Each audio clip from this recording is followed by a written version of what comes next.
Абай Құнанбаев 1845 жылы Семей облысына дүниеге келген, 1904 жылы дүниеден қайтқан.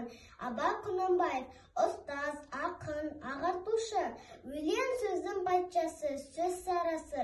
Авторы Абай Құнанбаев. Өлең сөздің патшасы, сөз сарасы, қиыннан қиыстырар ел данасы. Тілге жеңір жүрекке жылы тиіп, тептегі жұмыр келсін айналасы.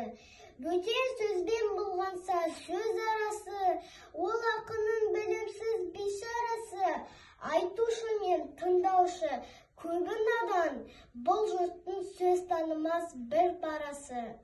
Әуелі хаят, хадис сөзін басы, қосарлы баят мысал келді арасы. Қисыны мен қызықты болмаса сөз, неге айтсын пайғамбар мен оның Алласы.